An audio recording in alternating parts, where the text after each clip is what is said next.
Listened to and viewed from over 95 countries from around the world. This is the Gridcast, and I am your host, Danny Cox, and with me is my co-host. He's a box owner and a grid enthusiast. And when I said that someone came down here from Buffalo, New York, he said, did they bring some wings?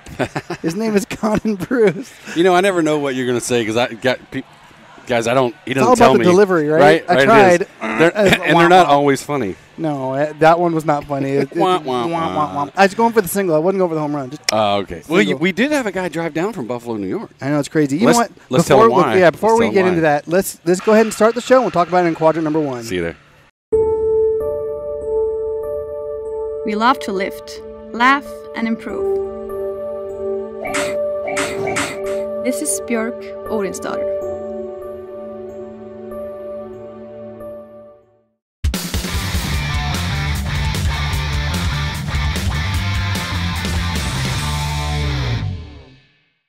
So, Conan, we're here in quadrant number 1. And so why did that guy drive down from Buffalo, New York again? I'm popping my collars real quick. Let me help you out there. Go ahead. No, so the Northern Virginia Hooligans, which represent obviously Northern Virginia, but to people that aren't from this area, that just means Loudoun County. Right? Yeah. Loudoun County and Fairfax County are the 2 largest counties west of D.C. A lot of people out here. It's like the suburbs of D.C. There's a ton of people out here. Actually, 2 of the top 5 richest counties in the country, too. It's kind of crazy. Yeah, a lot of money out here, right? Lots of crazy. So the reason why this guy drove down from Buffalo, New York today here on a Saturday is the Northern Virginia Hooligans put on kind of an impromptu mini combine. Yep. So the MAGL, the Mid-Atlantic Grid League, has a tournament coming up on the 21st and 22nd of November. If you guys are interested in getting that tournament, if you're an athlete or a team, go to the Mid-Atlantic Grid League. It's themagl.com. Go to their website and put your info in there. Let the league know that you're interested. They're going to do a tournament in November, but the Hooligans wanted to do a combine. So they basically hit me up and said, hey, can we do a combine at the gym on the weekend? The general manager and the head coach are out of this gym. So anyway, we got people from all around the area just came in. We have Tracy Close from the Baltimore Anthem, who is helping run the little mini combine. And it's pretty cool. I think they're going to do some races a little bit later. Yeah, they will. Tracy said she's going to race with some of them. Yeah. Which is going to be kind of cool. And it's neat because it's we went to all the pro days. Yep. We saw the combine. A lot of these folks watched it on TV. So there's just so much interest in grid. People just want to do it. At any level, they just want to do it. So, we got farthest. The guy that won the award for the farthest driven was from Buffalo, New York. He definitely gets a gold medal for that one. Right. So we're sitting here in the off season, and we also do you remember last off season we talked about the grid score because the grid score was brand new last season, and so now going into this season, we need to talk a little bit about the grid score again. We have a lot of new people that are now watching the show, a lot new people who are getting interested in grid. So we'll be focusing on the grid score a little bit later in future episodes, but here at this combine, they are doing the grid score. We just want to remind you what those movements are. Give us a rundown. So you have complete as many ring muscle-ups as possible in 80 seconds. We have complete 20 thrusters, 135 pounds and 95 pounds with a 4-minute time cap. So how fast can you do those suckers? We have complete 4 rope climbs to a height of 15 feet. And that also has a 2-minute time cap. Those pros are hitting, if you can get 20, 25, something like that, those are some stick numbers. Seconds. Right? Seconds, folks. I think there was one dude who did it 18 seconds, something like that, in the Boston one. I think that was the Boston Pro Day. That was crazy. Anyway. If anybody here in this combine does it that fast, we're just sending them to a team. Yeah, we'll just let all the coaches know right away if that happens. All right, and then starting from the prone position, you have 2 rep max on clean and jerk. So you got to hit both of those in 20 seconds. And then ground to overhead bar over burpees. That's 15 ground to overhead barbell lifts at 135 pounds for male, 95 for female. Then 10 bar over burpees, then 15 ground to overhead again. And all that is in a 5-minute time cap. And you can find all this on the NPGL website. You can also find the standards for each one of those movements because we kind of just railed through them. But you want to get those standards and practice these. If you have any desire to play at the pro level or the amateur level, which is basically semi-pro, you're going to have to do a grid score. And there are some strategies behind the grid score. There are some strategies of when you will do the grid score during the day, what you need to prepare to get into it. We might just do a show on that. We should. That might be a smart thing to do. Since we are the Gridcast. Might be a smart. Maybe we should have some pro athletes tell them how to do it. Holy smokes. Whoa. Let's do that. That's crazy.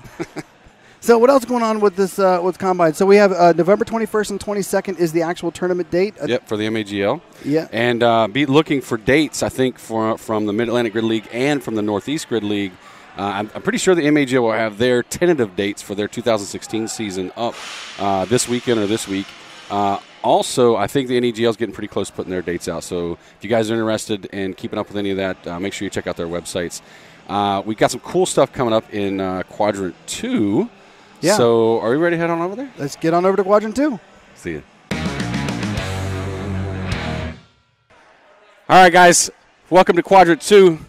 So tonight, as we talked about in our last episode, we talked about Grid Fridays that we're doing here at CrossFit in Providence and Providence Gym.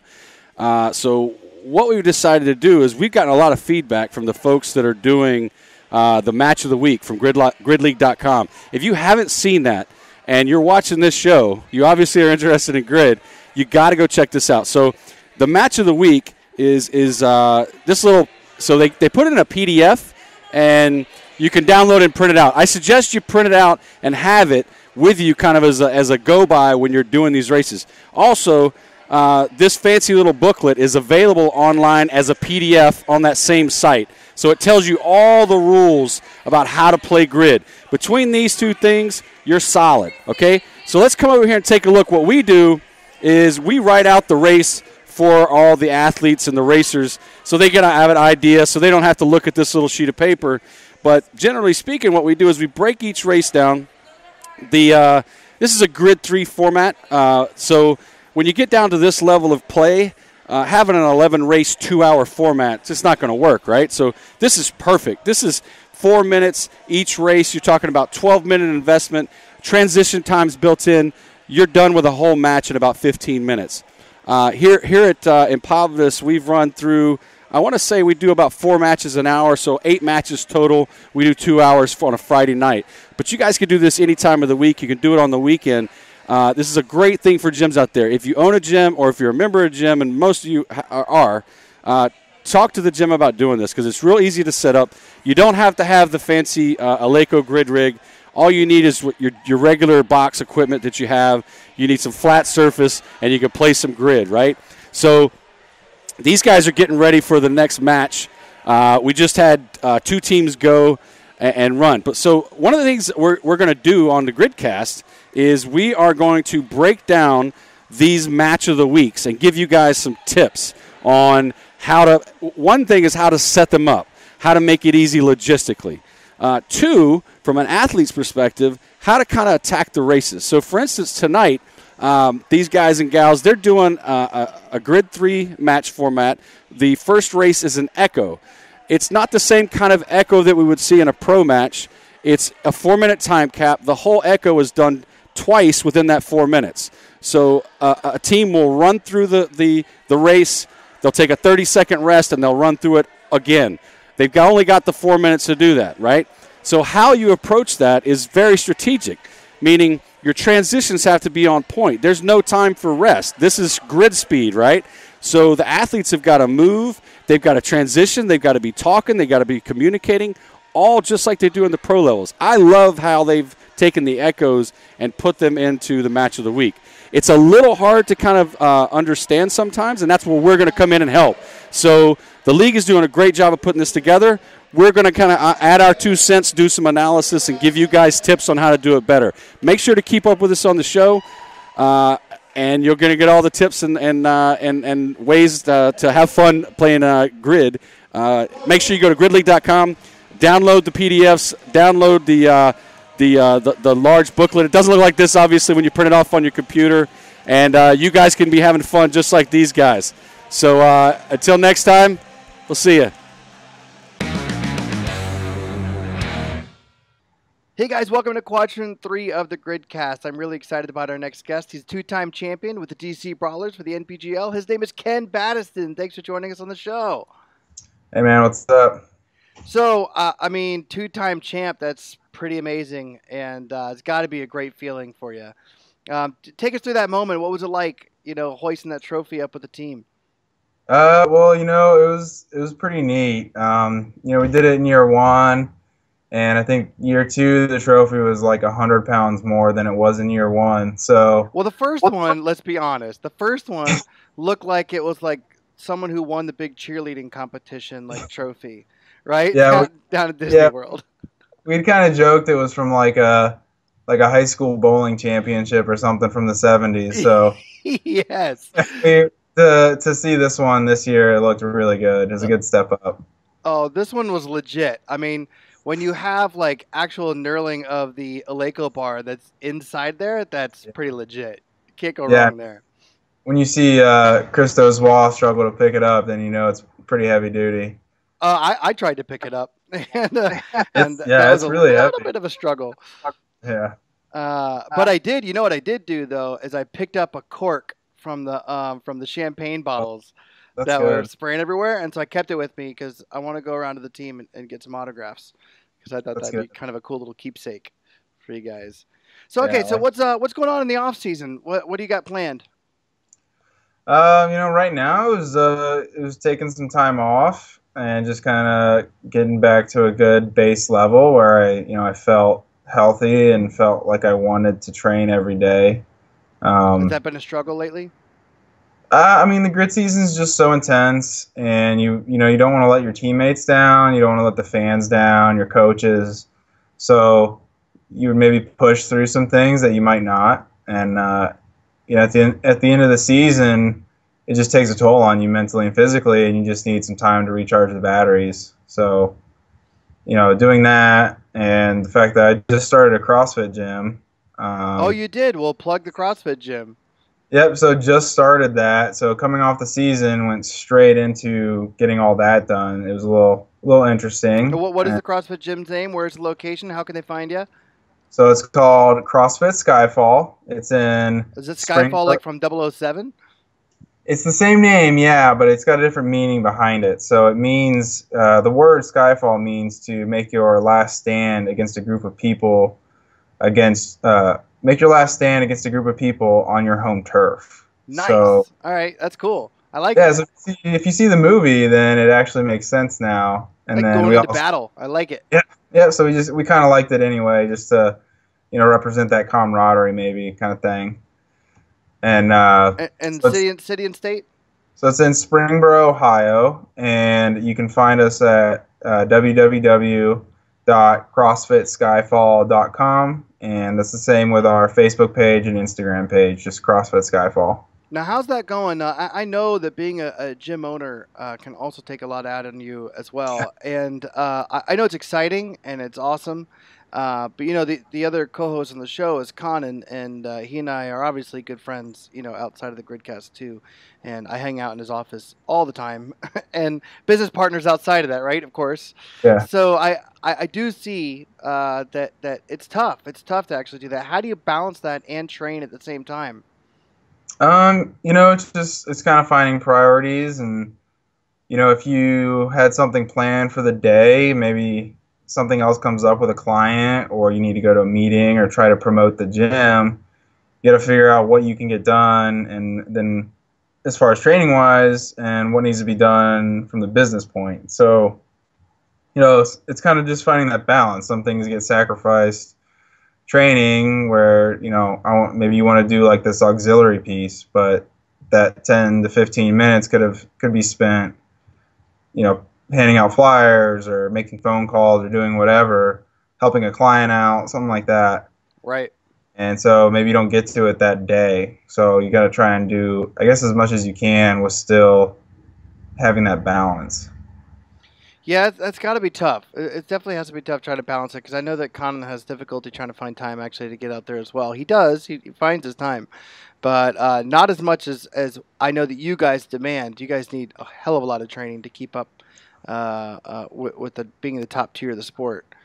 So anyway, let's backtrack a little bit and talk about the NPGL and hoisting the trophy and the season itself. You mentioned how the grid season is really demanding on the body, and it's crazy that people think that you mean a three game season takes its toll on the body, but explain why. I mean, you guys are training weeks beforehand. Explain why to people so they understand it. So this, even though the season is short, it's like any other sport. You're gonna practice for it, and the hard thing about this sport is knowing what people can and can't do. So, for instance, in baseball, if a guy is a home run hitter or if he's a contact hitter, you know what he's going to do, and he's just going to take batting practice every day. But you can't go out and clean 350 every day for three. So it's like, I don't know, you can't do, on the flip side of that, like the gymnastic people, they're not going to do 80 chest to bar every day. Like, you just can't do that. So you got to pick and choose the days that you can do that. If you do, 40 chest to bar on a Monday, probably not going to do that again until later in the week. And if you do, it's hard. It's a lot of volume on those muscles. And, during the season, the crunch time, sometimes you got to push through some of that and do it. And, that's when injuries start happening. So I felt like this year we had some really good PTs, really good training, people outside the gym that really worked hard and worked a lot of hours. I know they were there a long time, and I feel like they did a pretty good job of keeping us together. Yeah. Well, your team has a lot more precision in your movements as well. How much of that is done in your training? Like, where do you shave those milliseconds? Do you concentrate on that with all the movements? Yeah, so Justin and Dave do a really good job of drilling the crap out of us. Basically, we'll try and run through the match, and we'll do some testing, and then try and figure out our transitions, and we'll probably run through transitions like 2 or 3 times at least, and then we'll do a run through of the match, and then we'll see what worked and what didn't, and we'll do more transitions. I mean, they put us through so many transitions throughout the week that when it comes to game time, it's like we just know it. Like, you're not really thinking. You just know where you're supposed to be and what you're supposed to do and what the person next to you is supposed to do. So if something goes wrong, you can just kind of go right in and make up for it. How often do you get to train with other people? Because I know that when you're alone, it's kind of difficult to find dig deep inside, and get out there. Because I know for myself, when I was working out the other day, for instance, I got to a 3rd round and someone else was getting that 3rd round exactly the same time I was at this WOD. So it pushed me hard because I'm like, are we racing right now? So, it pushes me to get there. But how do you do that when you're alone? Like, what gives you that extra push? When you're alone, I think there's a couple things. You gotta just look inside yourself and ask what you want. I mean, do you want this to be a competitive thing, or do you want it to be kind of a chill day, or how's your body feeling? You gotta listen to your body in training, and then in game time you gotta tell it to shut up, kind of thing. So that's one thing where you're kind of looking within yourself, but then also you have your friends or your teammates, and I'll be doing a workout and I'm like, I might stop for like 5 seconds and be like, wait, like, I know Christian wouldn't stop. I know Marcus wouldn't stop. Like, what am I doing? And so then you get right back into it, and you kind of use those factors to keep yourself going. Okay, yeah. I mean, I could definitely see that. Now, do you guys communicate a lot? Do you send videos of each other and say, okay, beat this time? Or do you do that at least in the box, to other members who are maybe upper division type of members? We'll talk and keep in touch and see what we're doing, seeing how people are feeling. When it's in season and we're together, it's definitely there. Like, everyone is pushing each other during the conditioning pieces or the lifting sessions or the technique work, whatever it is. Everyone's definitely trying to be the best. And also, don't flinch, because you'll be a bitch, and that's not okay. Yeah, right? Don't flinch. Yeah. That's a good game, man. It's funny. We can get a few people almost every time, but some people just are like expecting it now, so it's getting a little tougher. I bet it is getting a little tougher. Yep. And then like around here, it's my business partner is actually pretty competitive too, so we kind of have a good competitive relationship as well as a business side too. So that helps a lot. Really, just having that network helps. If you end up by yourself and you can, call or text someone and say, hey, did you do this today, or you want to try this, and let me know what you get. Like that always is being able to hold yourself accountable. I guess keeps you going. Hey, so I didn't see any baseball slides this year. Is it because like you were damaging the crap out of your leg every time you did it? A big rug burn or something?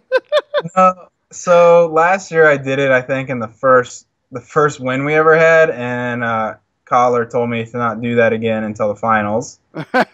So he said, if get to the finals, we can do that. I said okay, and then that was kind of the thing this year is like if it was going to be the finals, I could do it again, but that didn't work out too well. Plus, it ended with a gymnastic movement, so I wouldn't have done it any either way, really. Yeah, no, I hear you there, but I loved seeing that last year because I was a big baseball player back in the day. That was my jam. I was a pitcher, and so so seeing that, it just kind of gave me a little fist pump every time. And it's no secret I'm a Brawler fan, but yeah, it just feels natural. I mean, slid so many times in my life that it just felt like such a natural thing to do, even though it's on like a rubber floor. I don't know, it's weird. Well, it looked professional, so it looks studly to me. So do you have any more competitions coming up leading up to, I know we're pretty far away still from preseason and everything for the Brawlers, but do you have any competitions to kind of keep your competitive edge? Yeah, definitely. There's a local partner competition that I signed up for with my business partner, and then good luck to your competition. Yeah, thank you. Although you are in Ohio does not have any slouches out there, that's for sure. Yeah, you never know who's going to show up, so we'll see. It should be fun. It's pretty close, and it's usually pretty tough comp, so that'll be good. And then trying to work some things out to get into the team division of Wadapalooza and the ECC, but those are in the works, so can't confirm it yet. Well, yeah, I mean, you can't confirm it. I'm doing air quotes. I know you can't see me right now, but air quotes. Yeah. So I think you're pretty good. I think you're just fine. So have you found out? I mean, we haven't heard yet, and it's driving me nuts. I'm trying to find out. Have you found out yet when the start of the season is going to be, or preseason, or how many matches, or anything like that for next year? I haven't. So I wish I could say something or tell you, but I haven't heard anything. Really, I haven't heard anything yet either. So who's your favorite baseball team? The Cincinnati Reds. Of course it is. Yeah. What am I even thinking? Yeah, I grew up watching them and always liked going to the games, and it's good to see them. They're doing really well there for a couple of years, but not so much this year. Yeah. How far did you get playing baseball? I made it to the collegiate level.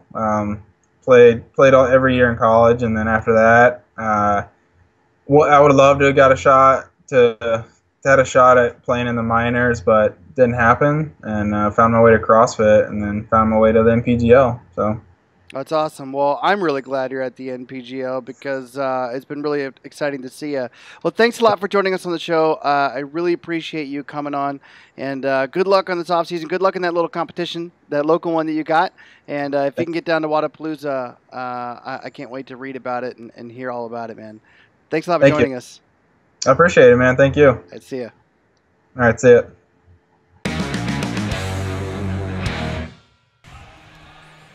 This is me bringing it in. You're such a nerd. Danny wanted me to bring it into this quadrant of quadrant 4, and I said, okay. Well, we just bring it on in. I brought it on in. I would have brought it in like this. All right. This has been a fun show for us. Hope you guys a fun show for you.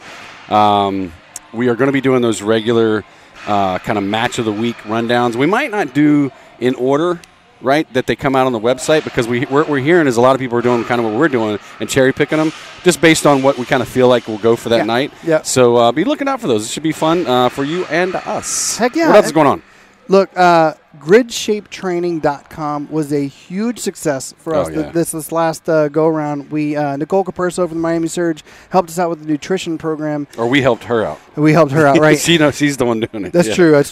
Yeah, we just kind of, here's the platform. Anyway, we had tons of people sign up, all from all around the world, South Africa, Colombia, Ireland, I know I'm missing Australia. And if you miss this cycle, so this is going to be a cycle, right? So the next cycle coming up starts in January. Registration starts somewhere in December. Yeah. And here's the cool part. It's going to be nutrition and performance. So what that means, what we mean by performance is we're going to have custom performance training programs from elite pro grid athletes for you out there, where you can take the same things they use to get to the pro level.